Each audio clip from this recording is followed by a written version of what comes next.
नमस्कार, आपके अपने YouTube चैनल एडुप्लस पे आपका स्वागत है।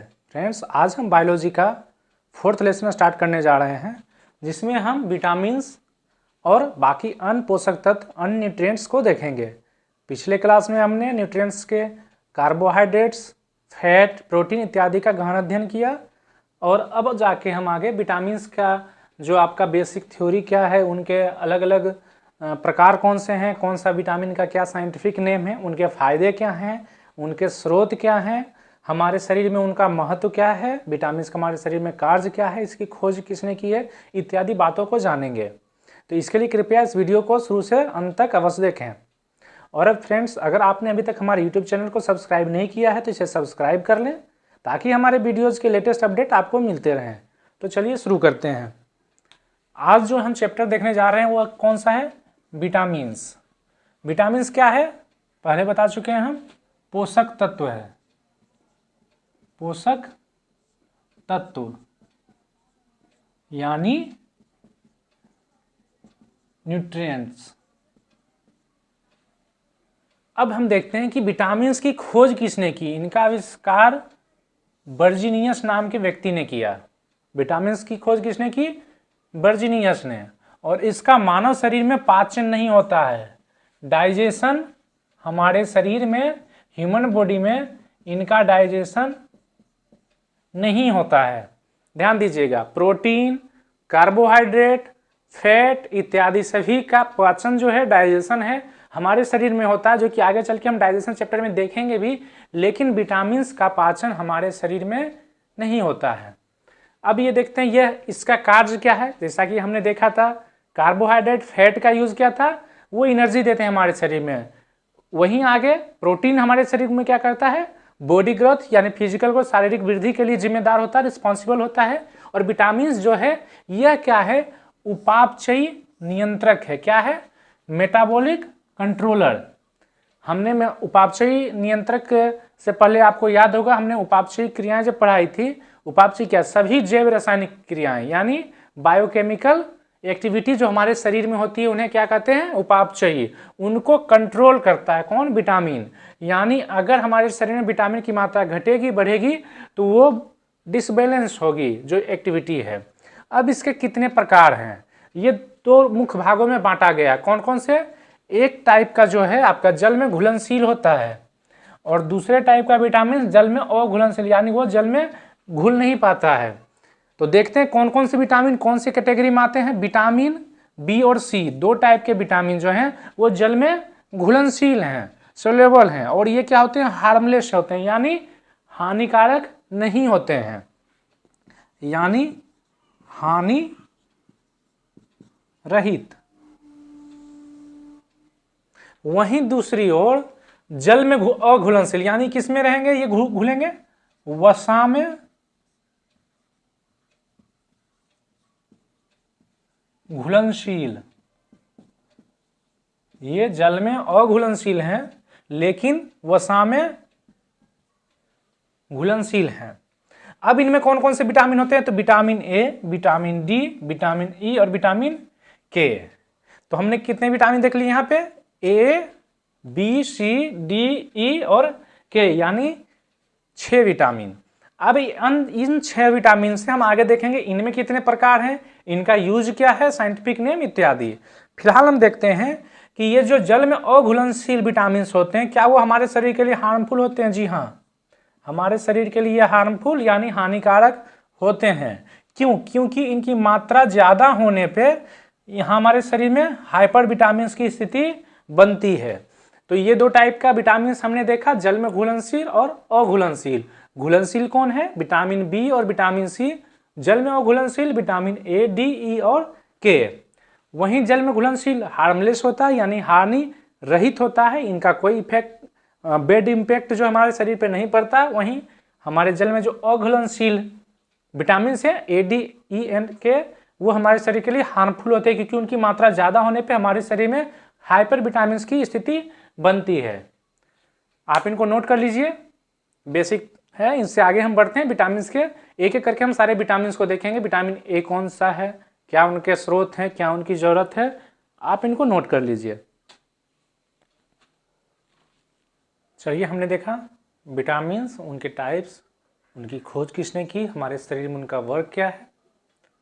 आगे हम देखते हैं एक एक करके उनके सारे विटामिन्स, उनके साइंटिफिक नेम, उनके सोर्स, उनके कार्य और उनके काम करने का तरीका।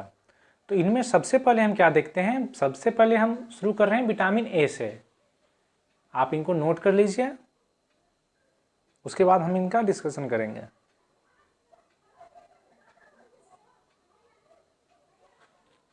तो चलिए शुरू करते हैं इसको।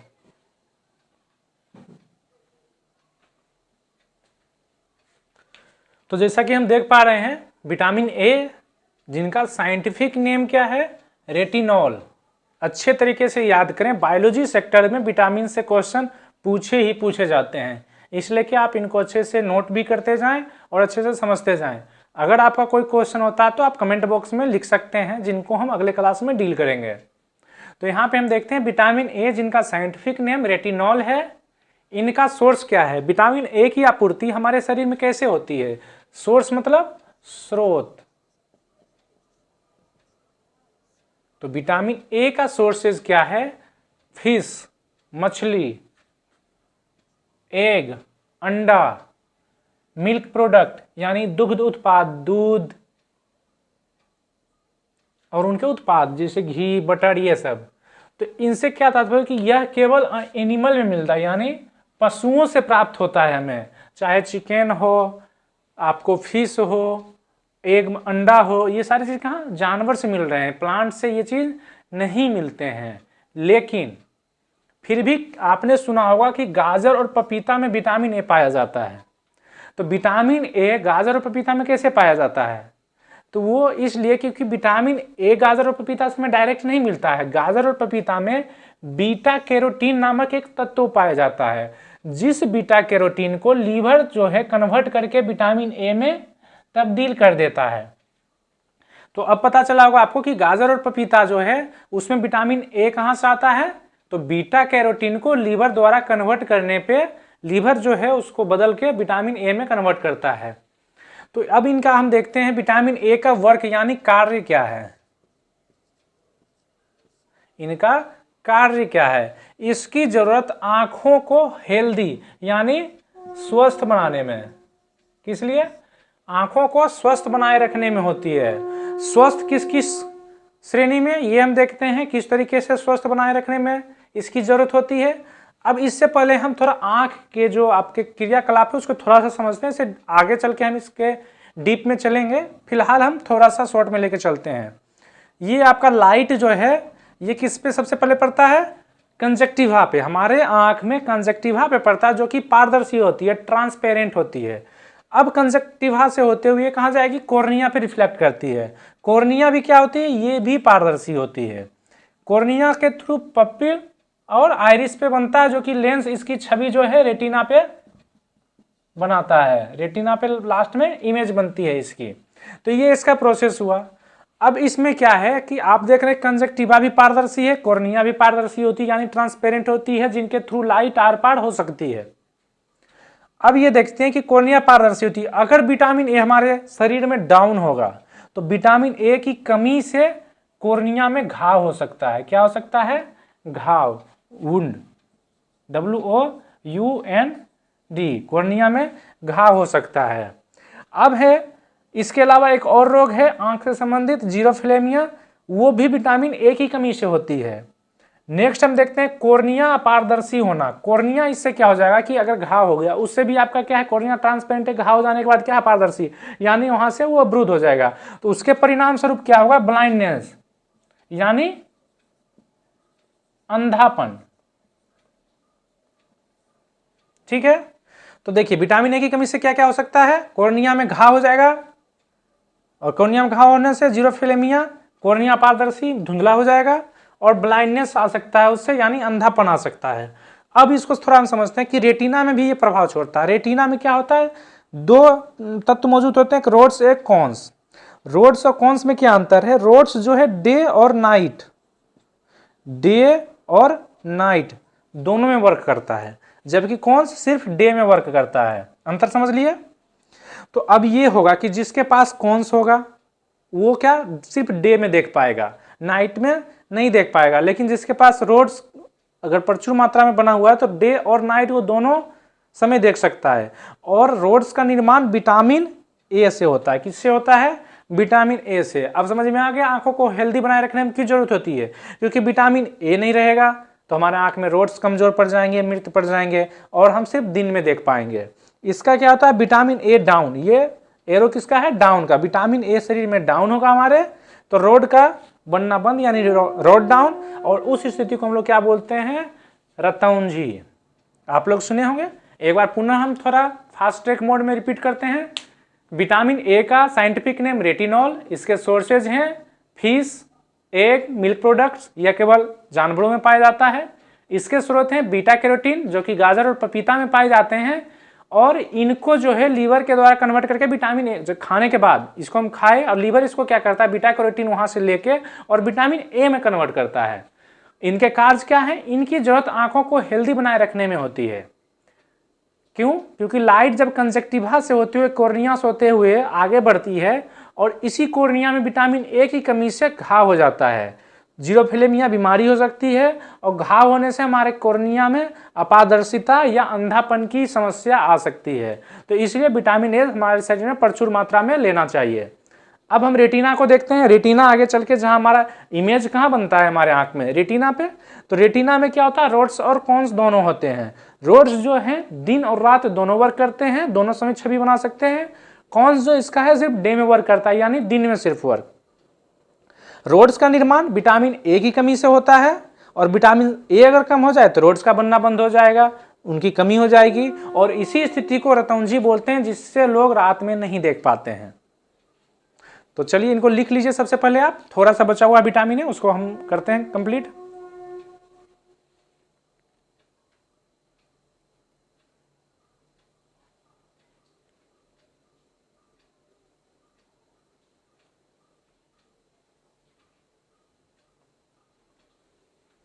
चलिए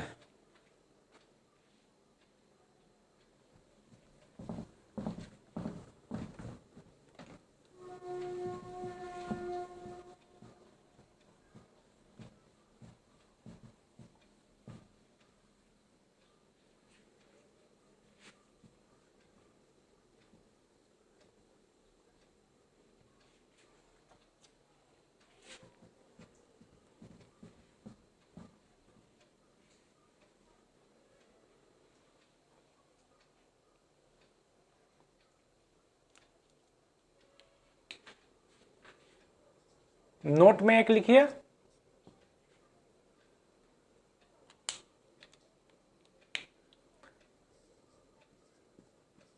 गोल्डन राइस। ये क्या होता है? Genetic modified rice. वो इसलिए कहते हैं इसको, किस लिए कहते हैं? क्योंकि इसके जीन में, इसके जीन में बीटा कैरोटीन मिला दिया जाता है, मिला दिया जाता है। और आपने क्या पढ़ा था? बीटा कैरोटीन, बीटा कैरोटीन को लीवर जो है, लीवर द्वारा कन्वर्ट होने पे क्या मिलेगा? विटामिन ए, विटामिन ए मिलेगा। तो गोल्डन राइस जो है जेनेटिक मॉडिफाइड राइस है, और इसमें जो है इसके जीन में बीटा कैरोटीन मिलाया जाता है, जिसके थ्रू जो है विटामिन ए की आपूर्ति होती है। सारे जितने भी राइस हैं सब में विटामिन ए की आपूर्ति नहीं होती है, सिर्फ इनमें, क्योंकि इनके जीन में ही आपको बीटा कैरोटीन मिला दिया जाता है। तो ये आपका हो गया विटामिन ए। आप इसको एक बार पूरा नोट डाउन कर लीजिए। इसके बाद हम आगे विटामिन के दूसरे प्रारूप पे चलते हैं। चलिए इनको नोट डाउन कर लीजिए। इससे पहले हम किस विटामिन ए को देखा, अब हम विटामिन सी से शुरू करते हैं। नोट कर लिया आपने? विटामिन सी का साइंटिफिक नेम क्या है? Ascorbic acid. विटामिन सी का साइंटिफिक नेम, रासायनिक नाम या वैज्ञानिक नाम कई जगह बोला जाता है, क्या है? Ascorbic acid. इनके स्रोत क्या हैं? रिसोर्सेज क्या है? इनके सोर्स क्या हैं?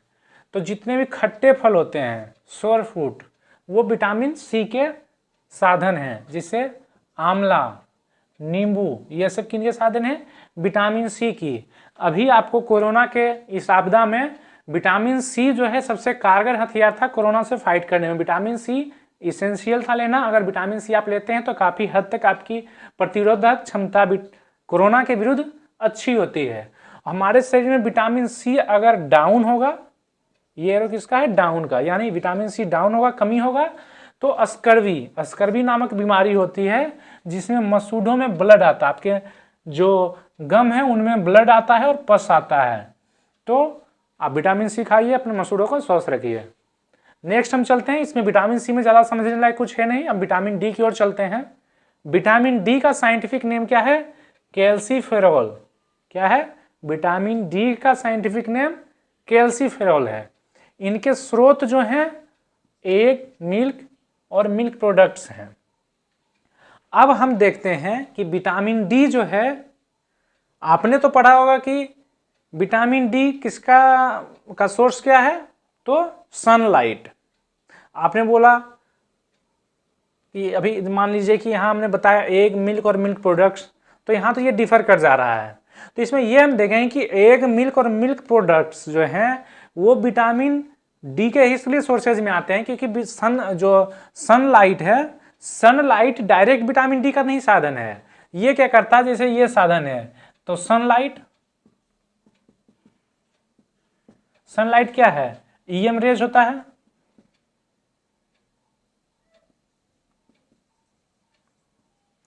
तो इलेक्ट्रोमैग्नेटिक रेज। उसके बाद जो है सनलाइट हमारे शरीर पे जब पड़ती है, स्किन पे, कहाँ पे? स्किन पे, तो ये क्या करता है? 7 हाइड्रोक्सी कोलेस्ट्रॉल जो यहाँ से जनरेट होता है उसको लीवर के द्वारा कन्वर्ट करने पे, लीवर उसको कन्वर्ट करके किस में तब्दील करता है? विटामिन डी में। यही चीज यहाँ लिखा हुआ कि सनलाइट की उपस्थिति में, यानी सूरज के प्रकाश की उपस्थिति में बॉडी हमारी जो है इसे खुद तैयार करती है। यानी किसके थ्रू? लीवर के द्वारा। मोस्टली विटामिन आपके शरीर में इस तरीके से लीवर के द्वारा तैयार किए जाते हैं। तो विटामिन डी जो है हमारे शरीर में डायरेक्ट नहीं आता है, यह सनलाइट की उपस्थिति में बॉडी से खुद तैयार करती है। यही बाहर से विटामिन डी नहीं लिया जा सकता है जब तक स्किन हमारा विटामिन डी सूर्य प्रकाश से नहीं लेगा। तो हमने देख लिया कि विटामिन डी कैसे वर्क करता है। अब उसके बाद ये देखते हैं विटामिन डी अगर डाउन होगा, यानी विटामिन डी की कमी हो गई हमारे शरीर में, तो कौन सा डिजीज होता है? तो बच्चों में ये रिकेट्स नाम की डिजीज पाई जाती है। रिकेट्स क्या होता है? टांगे जो हैं धनुष आकार की हो जाती है, टेढ़ी। तो धनुष आकार की हो जाती है। बड़ों में ओस्टोमलेशिया नाम की बीमारी। कौन सी? ओस्टोमलेशिया। इसमें क्या है? कमजोर हड्डी।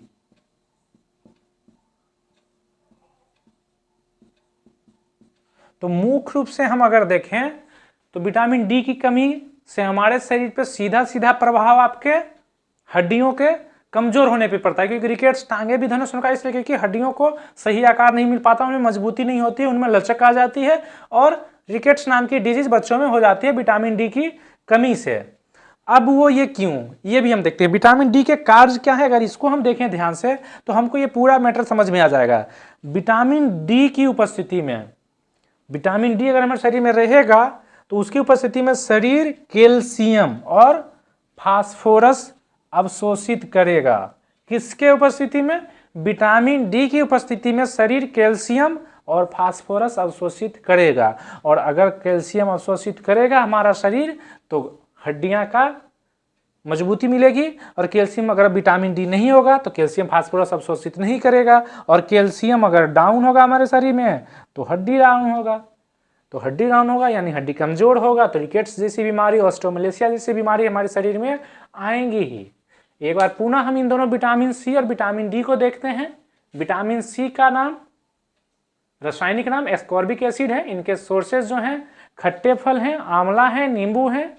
और इनकी बीमारी जो है, इनकी कमी से होने वाले रोग क्या हैं? आपको स्कर्वी यानी मसूड़ों में इनसे पस आता है, ब्लड आता है ऐसे डिजीज में। और विटामिन डी का जो रासायनिक नाम है वो कैल्सीफेरोल है। विटामिन डी का साधन क्या है आपको?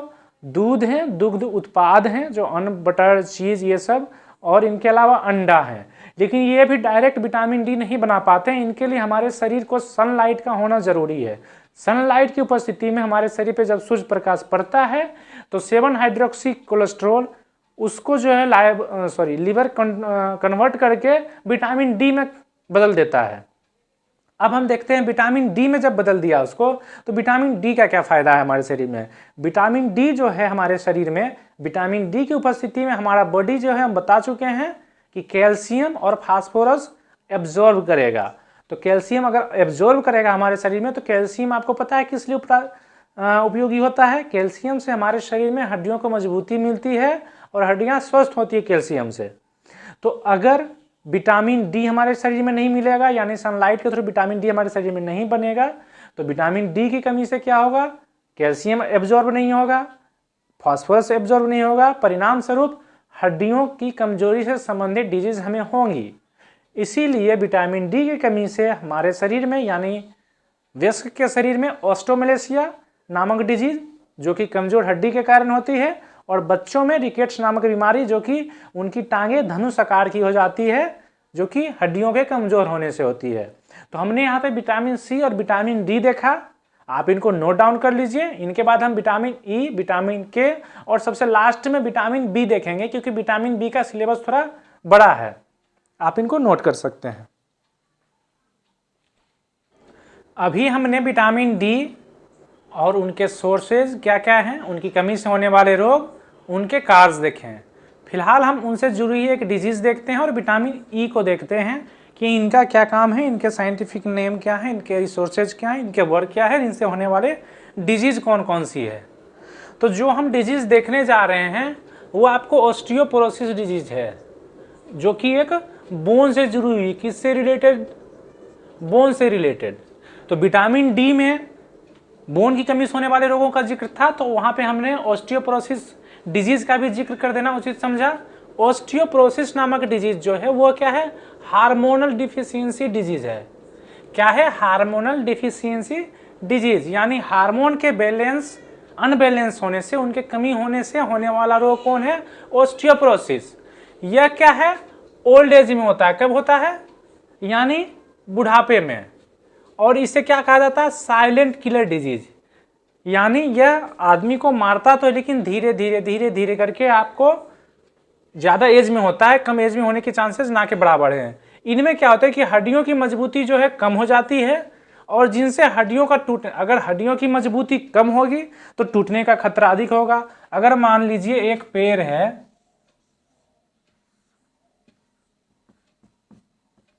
ठीक है, तो ये जो पेड़ है अगर इनका तना जो है कमजोर होते जाएगा तो इनके गिरने के चांसेस ज्यादा रहेंगे। अगर ये तना मजबूत रहेगा तो इनके गिरने के चांसेस ना के बराबर रहेंगे। वही चीज होता है, हड्डियों की मजबूती अगर डाउन होगी यानी कम होगी तो हड्डियों का टूटने का खतरा बढ़ेगा, और हड्डियों का टूटने का खतरा बढ़ता है तो पता ही आपको, बूढ़े लोगों में हड्डी टूटने पे जुड़ती नहीं है। क्या नहीं होती है? जुड़ती नहीं है।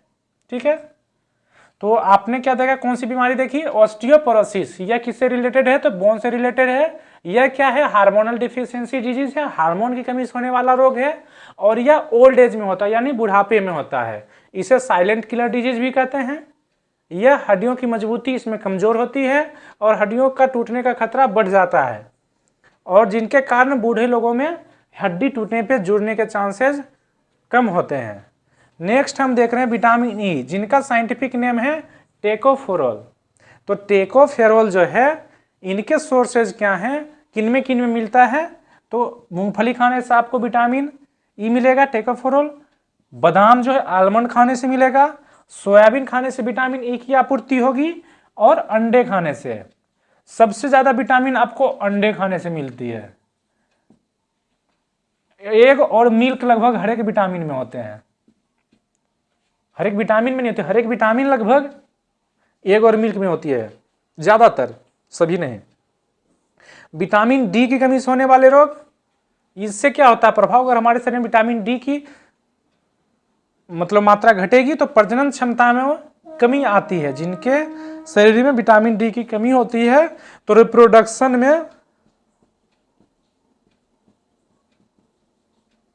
रिप्रोडक्शन सिस्टम जो उसका है कम, उनका जो है प्रजनन क्षमता जो है कैपेसिटी, उनमें कमी आती है। इनको ब्यूटी विटामिन बोला जाता है। क्या बोला जाता है विटामिन ई को? ब्यूटी विटामिन यानी सौंदर्य विटामिन। इसलिए क्योंकि ये स्किन और हेयर दोनों को हेल्दी रखता है, स्वस्थ रखता है। स्किन हेल्दी रहेगी, बाल आपके हेल्दी रहेंगे तो क्या ऑटोमेटिक है कि आपकी सुंदरता बढ़ेगी। इसलिए इसे ब्यूटी विटामिन कहते हैं। विटामिन ई के कैप्सूल भी मार्केट में आते हैं इनके लिए, ब्यूटी के लिए, आपको स्किन और हेयर के आपके केयर के लिए। स्किन केयर में आपको विटामिन ई के कैप्सूल की बहुत ज़्यादा यूज होते हैं। तो हमने यहाँ क्या देखा, विटामिन ए का यूज मुख्यतः क्या है कि स्किन और हेयर को हेल्दी रखने में, लेकिन इनके कमी से प्रजनन क्षमता में भी कमी आती है। इनके सोर्सेज क्या हैं? मूंगफली, बादाम, सोयाबीन, एग इत्यादि। तो अब नेक्स्ट जो है हमने विटामिन ई देख लिया। अब नेक्स्ट हम देखते हैं विटामिन के। चलिए शुरू करते हैं विटामिन के से। इनसे पहले हमने क्या देखा, विटामिन क्या होती हैं, उनके प्रकार क्या हैं, कौन कौन से विटामिन हैं। विटामिन ए देखा, विटामिन सी देखा, विटामिन डी, विटामिन ई और विटामिन के देख रहे हैं। विटामिन बी और अन्य मिनरल्स हम कल देखेंगे। और कल जो है हम न्यूट्रिएंट चैप्टर, पोषक तत्व का जो चैप्टर है वो हम पोषण खत्म करेंगे। तो चलिए पहले इनको नोट डाउन कर लीजिए और हम इनको समझते हैं करके। विटामिन के का साइंटिफिक नेम इत्यादि। तो विटामिन के का साइंटिफिक नेम क्या है? फिलिकोनान। क्या है विटामिन के का साइंटिफिक नेम? फिलिकोनान। इनको हम क्लोटिंग विटामिन भी बोलते हैं। क्या बोलते हैं? Clotting vitamin. वो क्यों क्लोटिंग इसलिए विटामिन इसलिए बोलते हैं क्योंकि विटामिन के, आपने सुना होगा विटामिन के का क्या यूज होता है? रक्त का थक्का जमाने में मदद करता है, रक्त का थक्का जमाने में सहायक होता है।